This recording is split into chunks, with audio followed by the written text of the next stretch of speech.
Hi students, அனைவருக்கும் வணக்கம். இன்னைக்கு வீடியோல நம்ம என்ன பார்க்க போறோம் அப்படினா டயோட் எப்படி வர்க் ஆகுது அப்படிங்கற விஷயத்தை தான் நம்ம பார்க்க போறோம். இது என்ன மேடம் நீங்க என்ன வித்தியாசமா சொல்ல போறீங்களா அப்படினே யோசிக்கிறீங்க. ஆமா கண்டிப்பா ஒரு சிம்பிள் ஸ்டோரி வச்சு டயோட் எப்படி வர்க் ஆகுது அப்படிங்கறத நம்ம பார்க்க போறோம். இப்போ டயோட்னு எடுத்துக்கிட்டீங்க அப்படினா அதோட சிம்பிள் ஃபர்ஸ்ட் நமக்கு தெரியணும். சோ சிம்பிள் எப்படி போடணும் அப்படினு சொல்லி பாத்தீங்கன்னா ரொம்ப சிம்பிள் தான். சோ இப்ப போட்டுட்டு இங்க ஒரு லைன் போடணும். சோ இங்க வந்து ஒரு லைன் கனெக்ட் ஆகணும், இங்க ஒரு லைன் கனெக்ட் ஆகணும். சோ இதுதான் வந்து டயோடோட சிம்பிள்.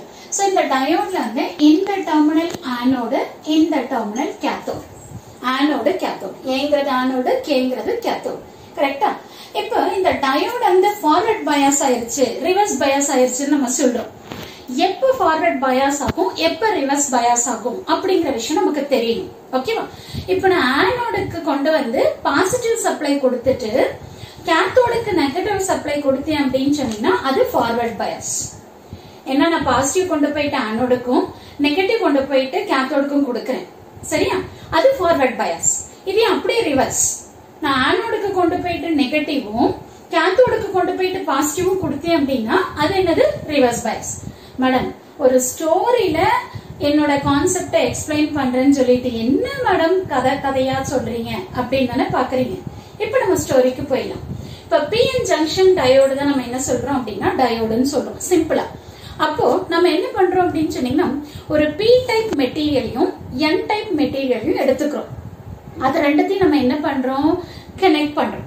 இப்ப எக்ஸாம்பிளுக்கு நம்ம என்ன பண்ணலாம் அப்படின்னா கெட்டி சட்னியும் கெட்டி சாம்பாரும் எடுத்துக்கிறீங்க. ஒயிட் சட்னி எடுத்துக்கோங்களேன். அது எப்பவுமே நார்மலா நமக்கு எப்படி இருக்கும்? கெட்டியா இருக்கும். ஓகே, ஓரளவுக்கு லிக்யூடா இருக்கும், பட் கெட்டியா இருக்கும். அதே மாதிரி சாம்பார் எடுத்துக்கிறீங்க. அப்போ நான் என்ன பண்றேன் அப்படின்னு சொன்னீங்கன்னா இது பி ரீஜன், இது என் ரீஜன், இல்லனா P type material, N type material. இது பி, இது என். ஓகேவா?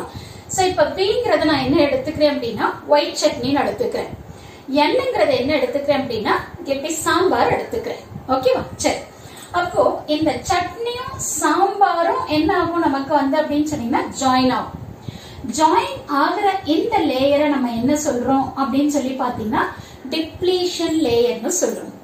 ஓகேவா? சரி. அப்போ இப்ப எனக்கு என்ன பண்ணணும் அப்படின்னா அந்த டிப்ளீஷன் லேயரை பிரேக் பண்ணாதான் எனக்கு என்ன ஆகும் அப்படின்னு சொன்னீங்கன்னா சாம்பார் இந்த பக்கம் வரும், ஒயிட் சட்னி என்ன ஆகும் இந்த சைடு வரும். அப்படி ஃப்ளோ இருந்தாதான் எனக்கு என்ன அப்படின்னா ஃப்ளோ ஆஃப் எலக்ட்ரான்ஸ் கரண்ட் நம்ம சொல்றோம். கரெக்டா? இப்ப இங்க இருந்து இங்க போகணும், இங்க இருந்து இங்க வரணும்.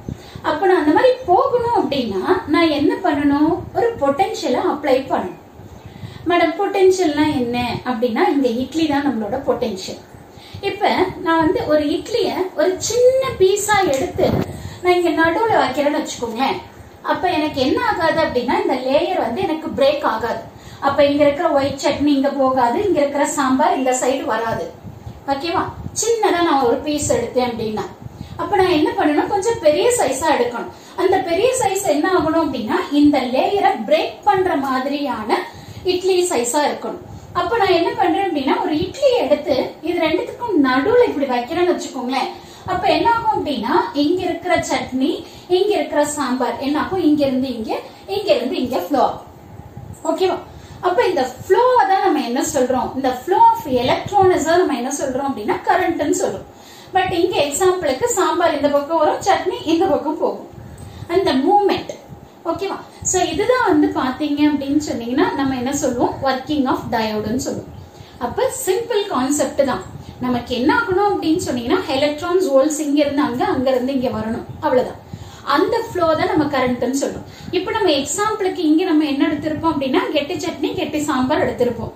அந்த லேயரை நம்ம பிரேக் பண்றதுக்கு நம்ம என்ன பண்ணுவோம் அப்படின்னா இட்லிங்கிறத அப்ளை பண்ணும். அப்ப நீங்க வந்து பாத்தீங்கன்னா ஒரு சைஸ் அது குட்டி குட்டியா எடுத்தீங்க அப்படின்னா அந்த லேயரை நம்மளால பிரேக் பண்ண முடியாது. சரியா? ஒரு மீடியம் சைஸ் எடுத்தாதான் எடுத்து நீங்க அந்த ரெண்டுத்துக்கும் இட்லிக்கும் சாம்பாருக்கும் சட்னிக்கும் நடுவுல வச்சீங்கன்னா தான் என்ன ஆகும்? நமக்கு அந்த லேயர் பிரேக் ஆகும். சோ பிரேக் ஆச்சுனாதான் என்ன ஆகும்? சாம்பார் இந்த சைடு வரும், சட்னி அந்த சைடு போகும். ஓகேவா? சோ இதுதான் வந்து பாத்தீங்க அப்படின்னா working of diode. So forward பயாஸுக்கு தான் நான் ஒர்க்கிங் உங்களுக்கு எக்ஸ்பிளைன் பண்ணியிருக்கேன். சோ கண்டிப்பா இது மொக்கையா இருக்காதுன்னு நினைக்கிறேன். கான்செப்ட் உங்களுக்கு கிளியரா இருக்கும்னு நினைக்கிறேன். தேங்க்யூ ஃபார் வாட்சிங் திஸ்.